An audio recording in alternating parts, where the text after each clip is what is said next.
Hey there, my name's Sebastian, and this is Talk.Pod, a podcast where I have conversations with some of the most interesting podcasters in the world. My guest today is Jason Rabinowitz, co-host of the Proof of Concept podcast, a show that explores the world of beverage alcohol competitions. It's a niche that I didn't even know existed. Proof of Concept looks to uncover the journeys of founders and makers whose spirits have stood out at the highest level. Jason, welcome to the show. Thank you. Glad to be here. You're welcome. Yeah. All right. So, first question. Give me the origin story of Proof of Concept. How did it come about? How did it go from sort of initial idea to live podcast? So, well, I guess there is no story without the personal story. My wife's father was Anthony Dias Blue. He passed away a few years ago, and he started the San Francisco wine competition in the late 70s with the city of San Francisco. And he was the wine editor-in-chief at Bon Appetit. He had a syndicated CBS Lifestyle Minute for decades, among many other things. And this competition was something he did because of his connections within the industry and his passion for just quality in the beverage, in the spirits, wine industry specifically. He had a remarkable palate, probably a super taster. He just had a crazy good palate.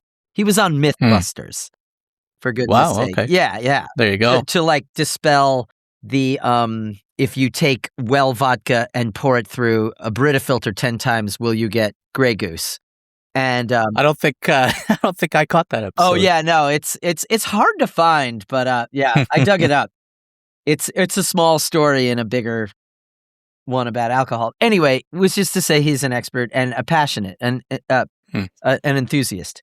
After his passing, he had 4 children. Some of his children, my brother-in-law Toby Blue and my sister-in-law Amanda Blue, have taken over the company, have run the company and run the competitions. And the competition is a very special thing. It's evolved. Now there's 4 competitions throughout the world. There's one in Singapore, one in South America, one in New York, and one in San Francisco. And it's not only wine, there's spirits. And the spirits competition has really taken off as spirits have taken off. The idea behind the podcast was people don't know this. This is, it is kind of a gold standard within the industry, the San Francisco World Spirits Competition. If you win at San Francisco, you're there. It is right. 100x'd brands when you win, Tito's is an example of Hendrick's gin. It's really, it's a game changer in the industry, but nobody knows about it. You don't know about it. I mean, no, exactly. People don't know about it. So the idea was to increase the media presence of that brand. And my brother-in-law, Toby, and I, because it's fascinating. I'm fascinated by it, all that goes into spirits making. And as a spirit enthusiast myself, someone who's gotten a taste with my father-in-law and learn a little, my palate is nowhere near some of the 80 expert judges that they have to do that competition. But yeah, it's really fascinating and interesting, and I hope it can be interesting to a wider audience as well. Yeah. So digging in on your background a little bit more. Yeah. From what I understand, you're a 3-time Grammy-nominated musician, which is incredible. You've scored films, you've performed on Broadway, fronted bands, and go ahead, correct me. There are 2 Jason Rabinowitzes. Oh. In my bio, I saw there's 4 things. The scoring films part, that's not me. I did not score those films. Okay. I've done all the other things, but not the That's on me. I'm going to have to improve my research process. No, it's really I get his checks sometimes with my social on it. It's funny like that. Yeah. Okay. Yeah. Fair enough. Don't beat yourself up about that. People really screw that up. Oh, good. Yeah. But given your background, I'm curious how that's informed the podcast in terms of, designing it, the production process. What has your background sort of brought to the table as far as making this show? Sure. That is my contribution. Like, as someone who's spent their life in media and in audio production and in just productions in general, I was able to do all the things, like get the right gear and get a mobile rig together so we can go and interview people and, edit it on the back end, do all the post-production work. Right. Yeah. Okay.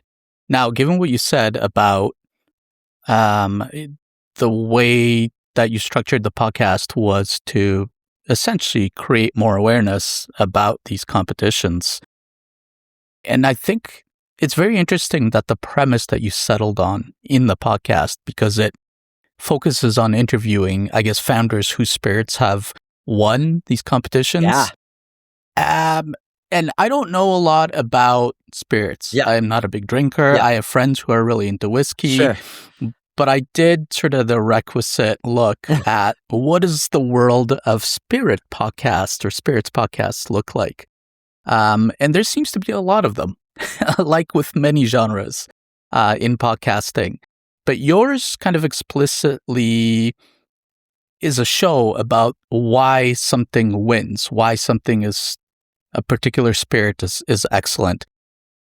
I'm curious why you chose that framing instead of, a podcast where people taste the spirits or review the spirits. Well, we do have a tasting portion of that, Okay. Where we taste with the actual founders. But actually, what I think what the podcast is about is evolving. Because we're a year into making this podcast, and it did. That was our initial premise. We thought, oh, that's really interesting. Why there's 1,000 whiskeys that enter. I'm making that number up. I don't know the actual number, but it's a lot. Sure. A lot. What makes this whiskey stand out? Why do all of the experts? Because in order to truly get that double gold, you really need a consensus among a lot of different palates. And the rigor around blindness, like it's like we at the competition, there's all these volunteers, and this is a long history of having volunteers at this competition. Some people come back. There's one guy who's come back 50 years or 40 some odd years. Yeah, he's very special. Wow. Paul Bourbon, if you're listening. And his children come. It's beautiful. One of the volunteers works in a hospital. She's like an internist, and she said the level of redundancy in rigor around checking to make sure there's total non-bias at all. Like there is you're just tasting a liquid without any context. So the liquid has to stand on its own is more intense than at a hospital. So where was I going with this? So why is that double gold? What are they doing? Yeah. That is that is different than what everybody else is doing. And I honestly have to say, after interviewing a handful of these founders, double gold founders, I see something. And I know that we may be touching on that later, so I don't want to derail us. But yeah, I mean, I don't know how many winners are, sort of crowned at each competition, but I imagine that there's probably more winners than you can possibly interview. And I'm curious how you pick who you invite on the podcast. Well, so Toby, my brother-in-law and co-host, he does all of the booking, really, because he's coming from the industry side. I'm from the enthusiast side. That is my role. I am the layman who's just interested. Right. Okay. So he does those bookings. I think a lot of are based on availability and interest. Mm-hmm. But all the brands we've reached out to have been really eager to be featured by the competition because it like I say, it is a gold standard in the industry. Yeah. And it's widely known and acknowledged because of this non-bias, because of this objectivity. So to get back to what the podcast is about, so that began as our principle, but now we just did a series where I think possibly our whole second season is taking place at the competition, interviewing judges, doing tastings at a round table with these like expert palates, talking about the team behind making it and like and that is so fascinating. I think we're going to explore the difference between what is, subjectivity versus objectivity. Like, why? Sure. Why is this better? And, and they have a thesaurus around it. Like, wow, getting your vocabulary right, even if you don't love a spirit, knowing what it's supposed to be, in its platonic ideal, is your goal as a judge, and that is your burden, because you have to be, like I say, it can make or break a brand. You have to really get your head right every time, and these judges all take it so seriously, and everyone who works on that side of it, it's fascinating to me. Yeah, sounds like it for sure. Yeah. You mentioned at the top of the show that you're hoping this podcast will kind of start to appeal to more general audiences. I mean, admittedly, the subject matter is fairly niche, obviously. And it's interesting because I talk to other podcasters whose topics and subjects are quite niche as well. I'm curious how you think about that in terms of drawing in audiences that aren't necessarily like, hardcore spirits people that, live and breathe whiskey collection. Sure. Well, we're figuring it out. We're building the plane in the air. But, I see, and it's a little different with alcohol specifically because not everybody drinks, but music, everyone can hear a song if you play it. There's a lot of analogs between this because it's just a different sense. Everybody can taste, but not everybody's ears can hear the harshness at 3K and, whatever. I've been trained to listen to music like an audio engineer would. Not everyone's palates have been trained to taste the way these judges have been. So I do think, but everyone can hear a song and everyone can taste something and decide if they like it or not. So I do think there is opportunity to find the way into that subject matter, which I find fascinating as someone who's devoted my life to one sense, essentially. Right. The sense of listening, hearing. I think if you're interested in that at all, it will appeal. We will find a way to have it appeal to you because everybody tastes. And it is a fascinating thing to explore. Now, tell me, what is the Tasting Alliance? Is that sort of the parent company over top of the competitions? Is that right? Yes, correct. And they do a bunch of other events where they feature the winners. One is called Top Shelf. I'm not as well versed in it as I ought to be. But yeah, that's okay.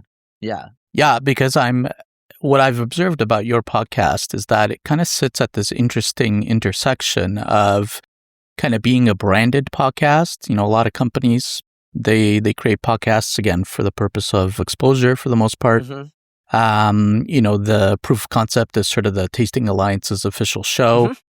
But it's also kind of an editorial, in my opinion, storytelling project, it seems. Yeah.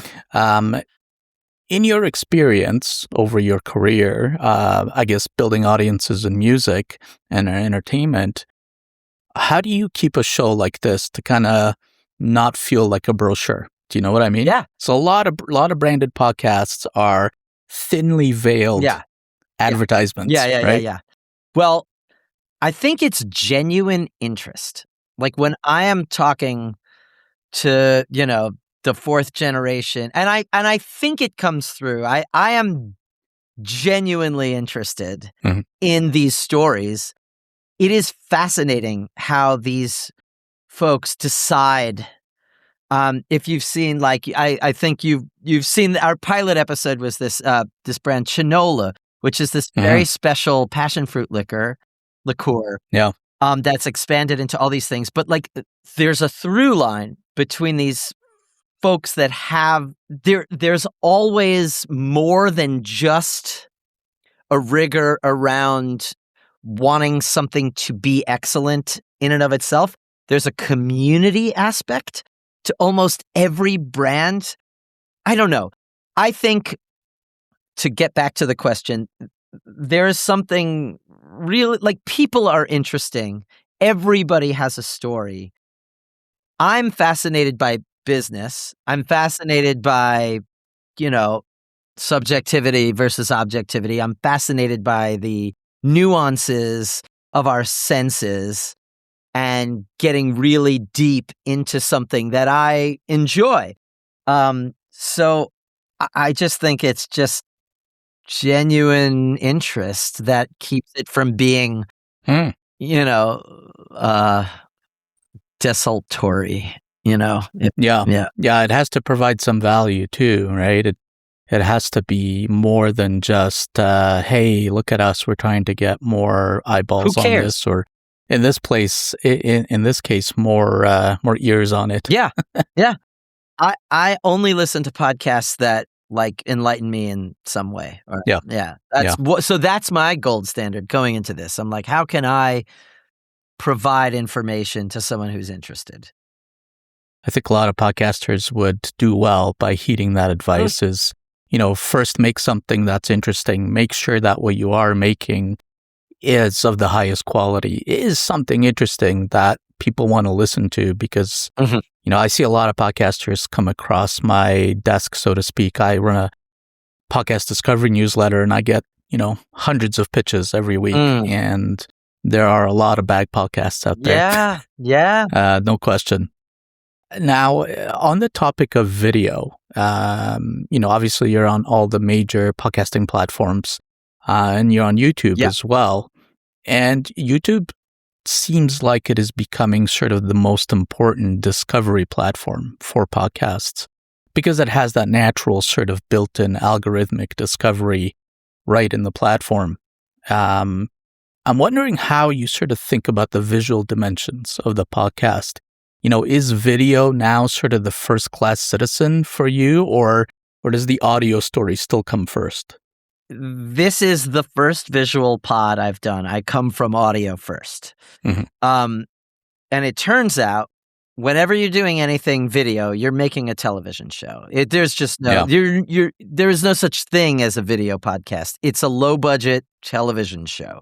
And you have to make it look as presentable and professional and visually interesting as you do sonically. Like, as you would just thinking about audio only. Right. Yeah. We've learned, like, our pilot I was like, I think we can shoot in 1080p. Nope. Nope. It'll be so much easier on the back end to edit. And and I see it and I'm like, oh God, what were we thinking? But it's a journey. We're growing. We're evolving. So so no, I put a lot of equal care. You got to put equal care. Yeah. Now we kind of live in the clip economy these days, right? Everything is short form video, and again, a lot of discovery happens on these short video platforms. I'm curious if you pay attention to that, in the sense that, oftentimes what catches people's attention and what makes them stop the scroll is that the clip they're watching is interesting. It has something that catches their attention. Are you thinking about that when you're designing or scripting out the podcast, when you're thinking about talking to some of these founders and the questions you ask them? No. Making sure that there's going to be at least a few things in there that are kind of shareable or clip worthy? It's interesting. Like, we had a gimmick for, like, leave a question for the next guest. Okay. But no, honestly, like, we're not that savvy. We're just trying to make something interesting to us. Sure. And good, like something of value, something that we would want to listen to. And I can't think. I'm not that good. I can't think that on that many levels at once. I'm following my nose. Yeah, no. And it's unfortunate because I think it would be, it's definitely a leg up if you can think in that way. I'm not of that generation where that's like latent to me. I didn't grow up on the internet in that Yeah. sense, so it doesn't come naturally. Yeah, me neither. It's not Yeah. native to me either. I mean, I have grown up on the internet, Yeah. but it's a muscle I have to work. It's not doesn't come easily, doesn't come naturally to even think in that way. Yes. Yeah. Now, from what I understand, and again, this is just like cursory research Sure. that I've done because I'm not a big spirits person, but it seems to me like there's some pretty big and sort of passionate online communities, whether they're whiskey or, mezcal or craft collectors. Have you thought about some of those communities, kind of leaning into some of those existing communities as, a distribution channel for the podcast? A way to sort of find those audiences? It's a good idea, Sebastian. No, I mean, yeah, seriously, yeah. I don't know.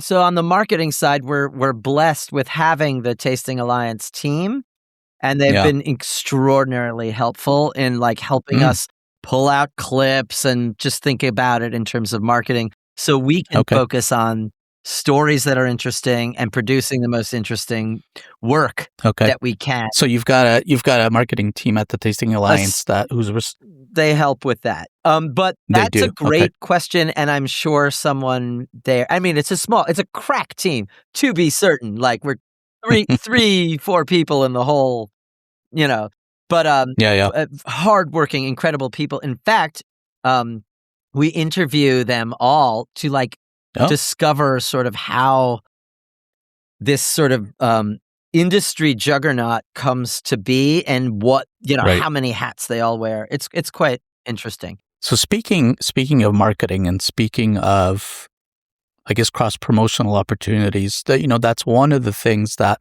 a lot of podcasters engage in, and they often cite that as a very effective technique. Is they basically just go on other shows, go on other podcasts to spread the word about their own show. I'm wondering if you've done any of that, or you're kind of thinking about doing some of that as well. I'd be happy to. I truly would. Yeah, no, absolutely. We just want to get the stories out because the stories are interesting, and all things are on the table for sure. We're figuring this out as we go. Mm-hmm. Yeah. Thinking big picture, what do you think success looks like for proof of concept? Let's say 1 year down the road, 2 years down the road. Is it number of downloads, sort of influence, industry impact, or maybe something else? There's levels of that. Certainly the metrics are a great and simple yardstick to hold up to a measure of success. Yeah, if we're getting, even for us, even 50,000 downloads a month would be massive. Right. So we're starting from a dead stop. And there, Right. as it takes consistency and longevity to build a community. What we're doing is building the community that is interested in this and is passionate about it and who's along for the ride, who wants to hear what we have to say. So that takes some time. So success would look like having that community together. I'd love to do live events. I'd love to do live tapings. I'd love to follow. I mean, this was Toby's original idea. We were going to try and get just to follow a handful of brands from before the competition through the competition to tell the story of a brand as it goes from 4 guys in Ohio just, distilling something in like a backyard garage to a double gold global brand. That's a really interesting story. And they exist by the score, like the scores of them. Just passionate, excellent people who believe in excellence. So, so that would be that's sort of the top level, the Netflix deal. Right. Yeah, of course. Yeah, those journey type stories tend to do well. It doesn't even matter almost what the journey's in, right? Maybe you're building a cabin in the woods. Maybe you're, like the people that you interview, you're brewing something in your basement, Yep. right? And then you go on to win this big competition. But that leads me to my next question. Are there any sort of, I guess we'll call them white whales, that you'd like to have on the show that is sort of like a dream guest for you? I don't know if they're necessarily a winner of one of these competitions, but, maybe somebody that is, really big in the industry. Well, Sebastian, like, as you know, cross promotion is huge. We are starting out. Um, what I love about the competition is it's not prescribed. You can't be Chirac, you can't be a celebrity brand and buy your way to a double gold. You have to be excellent. Right. That said, there are some celebrity brands that are freaking excellent. It just happens to be that way. Brothers Bond is a great example. Like Ian and Paul, who were in the Vampire Diaries together, and they started this whiskey that is just one of the best whiskeys in the world. It's just excellent. It just slays because it's just so good. So yes, there are brands that would probably, if they put, tweeted about it or put it up on their Instagram, we might get like 100x downloads of that episode, and that would be great for us. But in general, I am most interested in talking to people that can, elucidate what's fascinating about the whole endeavor. The industry side, the science of it, the chemistry, the subjective, the palate side, the stuff that you can learn. Like, what is that? I'm fascinated by all of that. Didn't the Breaking Bad guys start their own brand? I think it was a tequila brand they started. Yes. I don't know if it's any good. I don't either. But no. I mean, I wish my brother-in-law was here. Toby was here. He would know all of these things. Yeah. Okay, I want to switch topics a little bit. I've never really talked to you, sort of an industry insider, about this topic, but I'm curious how you think about it. There seems to be sort of a broader trend of a significant decline in the consumption of alcohol, especially across younger generations. I'm wondering how you think about that. So I think we see it as cyclical because it is. It really is. It just goes through cycles, and that's just how it is. There is something about, the way for sure, like I'm in my late 40s. The older I get, I'm not interested in like, drinking the way I would like when I was in my 20s. So it's more about the sensory delights of it, the tasting, the nose, which is great. My tastes are growing.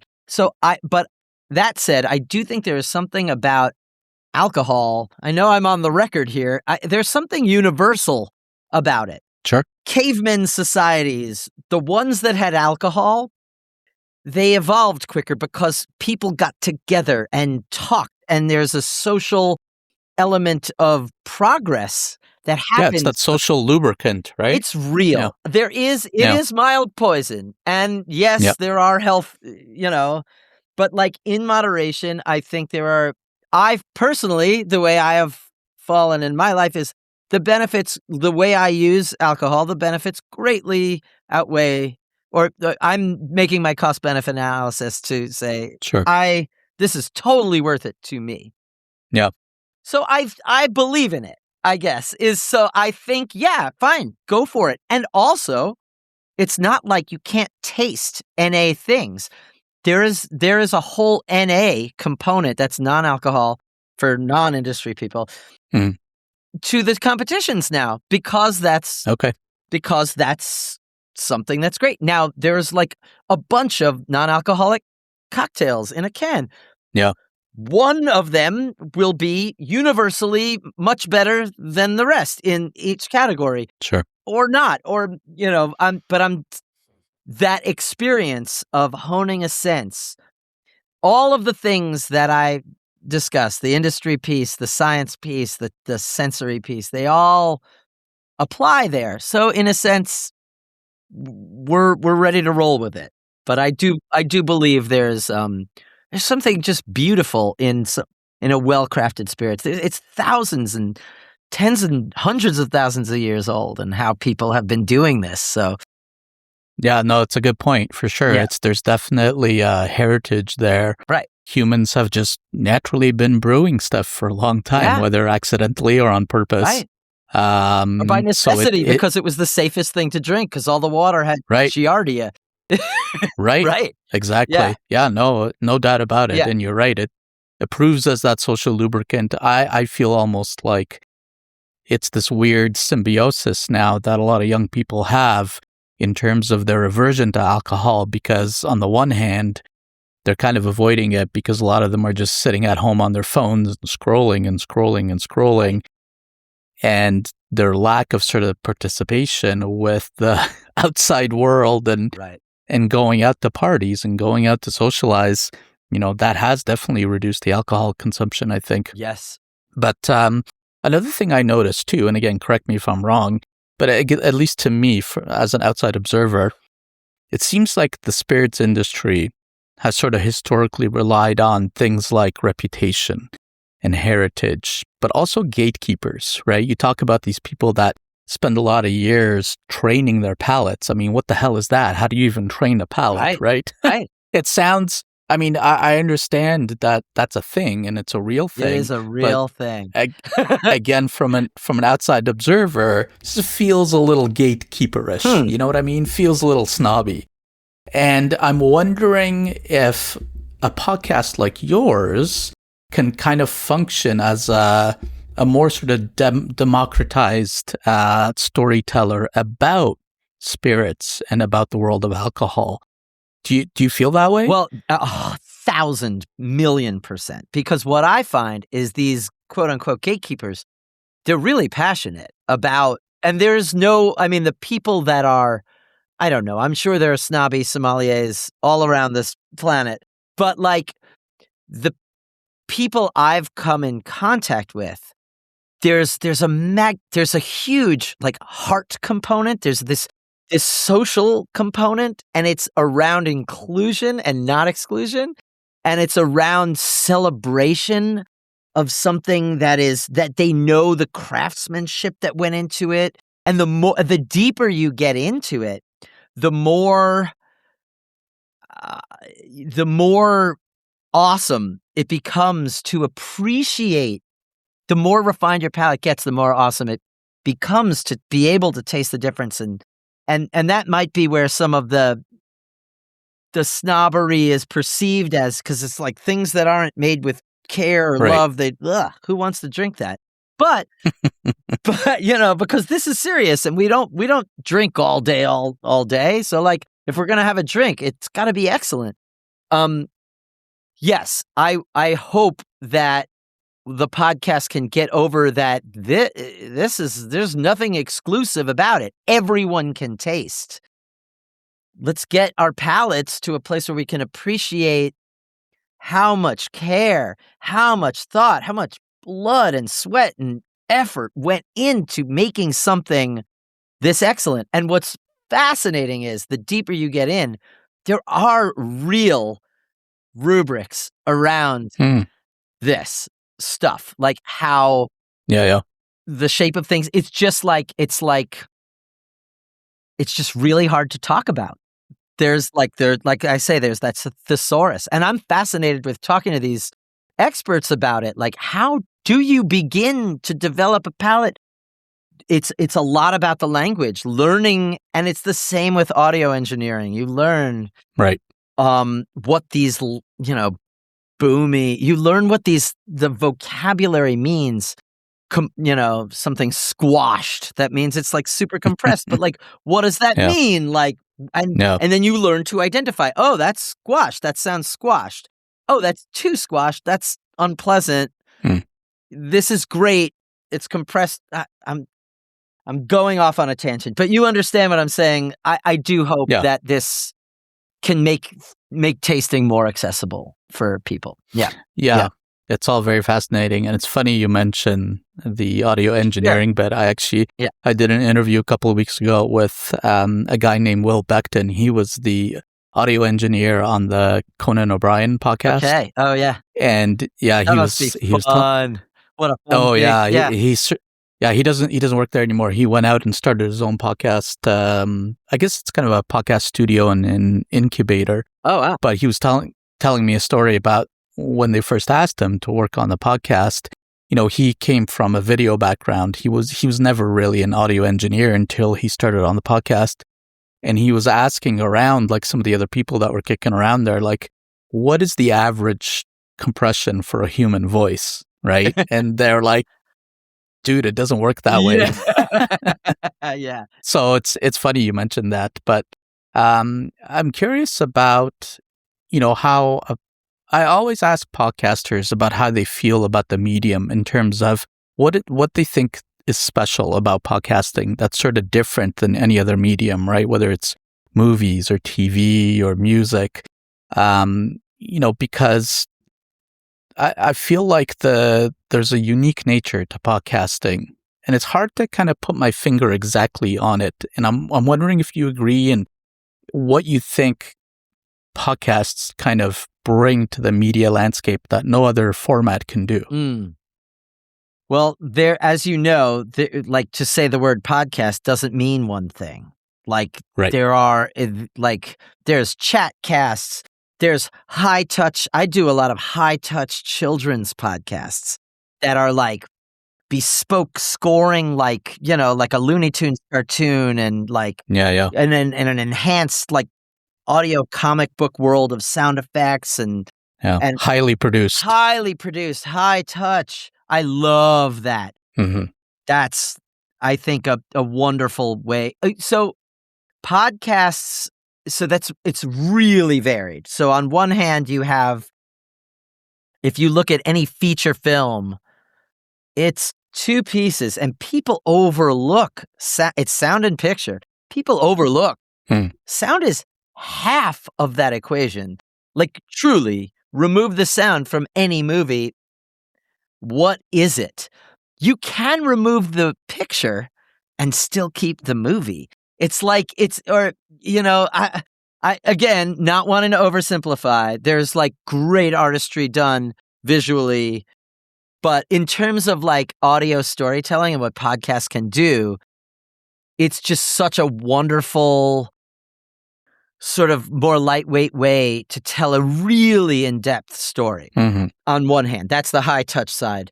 On the low touch side, you get to have these expansive, informative, interesting conversations, and it's social. There is something social about it. Parasocial too. Parasocial, exactly. Yeah. Okay, Jason, final two questions. Okay. First, what are 3 podcasts you'd recommend? History of Rock and Roll and 500 Songs. One of the best podcasts I've heard in a long time. Although, sadly, his frequency is dropping off, which is fine. He's got 500 songs and he's been diligent. I love Freakonomics. I just think it's so well produced and it's always informative. The narrative, it's just really tight, and I always learn something, and I'm super interested in it. And I mean, gosh, so many. I love Heavyweight. Obviously, everybody knows Heavyweight. I just love that storytelling. I love Death, Sex, and Money. I love this podcast, A Bit Fruity with Matt Bernstein. I love Wow in the World and Flippin' Mosey and, you know, all these children's podcasts that are beautiful. But yeah. All right. And where can people find you online? Well, we do have a website with all kinds of information about the show, thetastingalliance.com/proof-of-concept. Yeah. Perfect. Yeah. Jason, thanks for coming on the show. Yeah. Thanks for having me, Sebastian. Really nice talking to you. All right. Thanks for listening to this episode of Talk That Pod. Make sure to follow us on all the social places. Just search for Talk That Pod. And if you're not subscribed yet, this podcast is also available on YouTube at Talk That Pod Show. Also, if you liked what you heard, tell your friends about it. And if you really liked it, give us a follow or subscribe on your favorite podcast app. And if you're a podcaster who wants to come on the show, go to talkthatpod.net and submit a request. Finding great podcasts is hard. That's why you should also check out Find That Pod. It's a podcast recommendation newsletter I write every week, bringing you 5 amazing new podcasts you should listen to. Subscribe today at findthatpod.com. Thanks for listening, and I'll catch you in the next one.